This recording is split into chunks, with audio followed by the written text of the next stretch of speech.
job in Adelaide that just normally sells estate furniture and bric-a-brac and all that sort of stuff.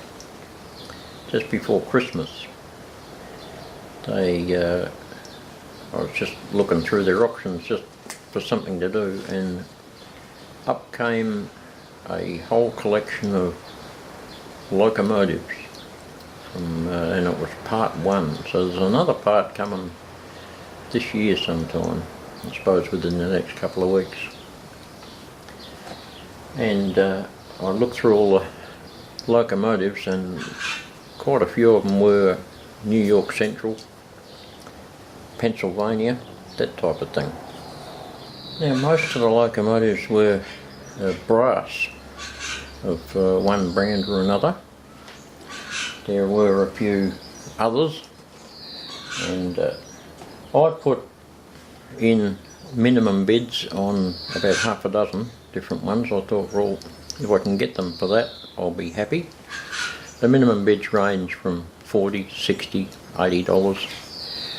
So I thought, well, I can't afford to get into a bidding war with people over brass locos, so I put in minimum bids on half a dozen, and believe it or not, managed to get 3. So I'll go through them and show you what I've got. First up, Spectrum, all good quality stuff. This is a Pensy Doodlebug, something I've been after for a long time, and this happened to be one. It's still got its lot number on there. There we go, still in beautiful condition. Looks like it's hardly ever been used. Probably hasn't. I think this guy that had the collection was just a collector more than a user. So yeah, that was a good pickup. Like I say, I've been after one of those for yonks, and they normally only come up in like expensive brass. But there's a nice Spectrum model, all in its box with its papers and everything. So we'll put that aside. We'll give these a bit of a run in a little while, see what happens with them.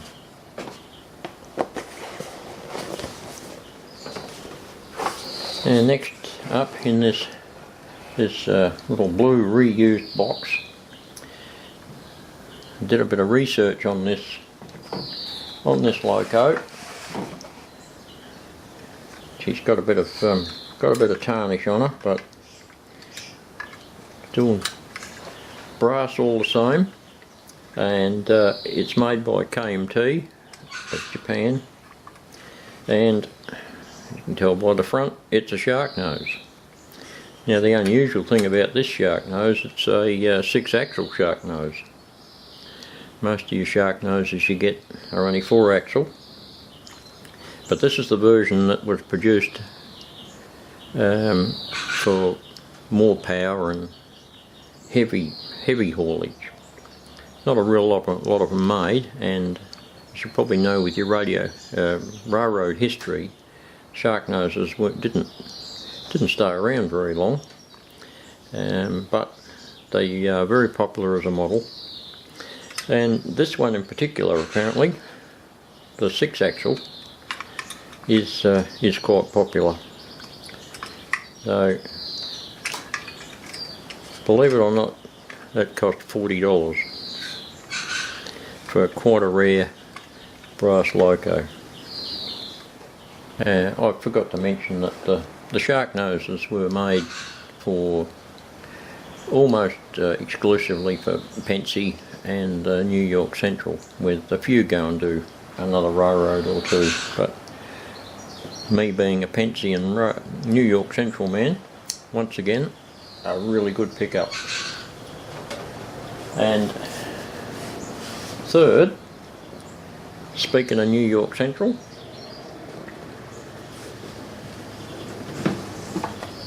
in this lovely box here,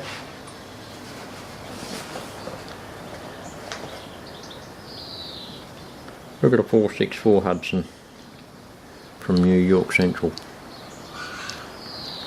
Brass again. Cost me all of $80. Can you believe that? Sometimes you've got to have a win. Looks like the box is, doesn't have the original foam. That probably deteriorated a long time ago. But the model's still a beauty. I believe that's the same version they had that they made the Blue Goose. But yeah, so 3 good pickups, and let's put them on the track and see if they go. Alright, the moment of truth. This is the shark nose. Got something happening in there. Get some juice into it. Might need a little bit of coaxing. Actually, not on the track properly.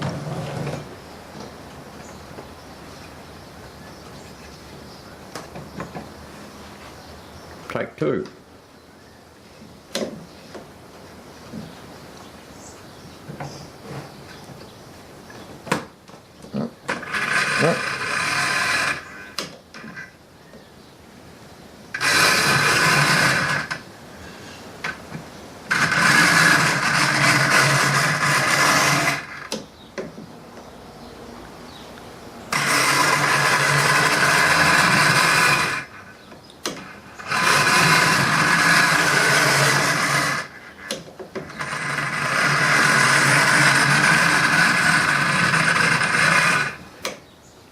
Well, it definitely goes. I'd say with a little bit of cleaning and a bit of oil on some gears, she'll be a beaut. Well, next up, we've got this Pensy Doodle bug. Let's see what happens. Oh, look at that. It goes right away. Oh, nice and slow, smooth too.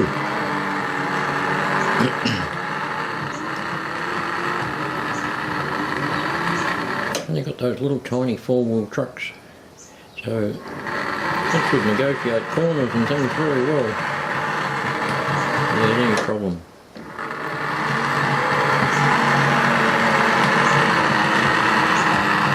Oh, that's beautiful. Happy with that. Well, third and final one is our Hudson. I haven't tested this, so who knows.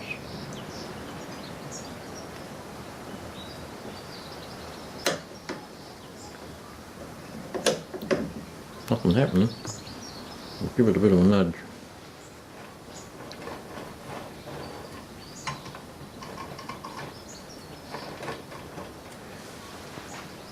Now we've obviously got some circuit continuity problems there, so that one will need a little bit of looking at, but hella nice looking Locos though, aren't they?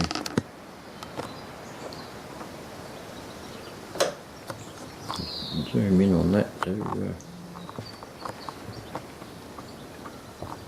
get a bit of a look at that. Yeah, I'm sure that'll come up a treat with a bit of TLC.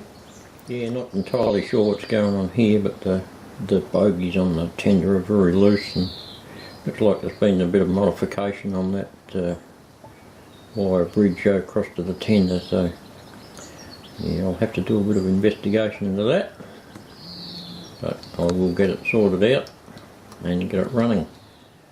Yeah, so all in all, I'd say a good buy with those 3. All up, come out with auction fees and all that stuff. I think just under 240 Australian dollars. And I know damn well that if you went and bought one of those Hudsons, it cost you a lot more than that, especially out here. So no, I'm very happy with those purchases, very happy indeed. So yeah, just thought I'd throw that one in as an aside, and we'll see you in the next construction video.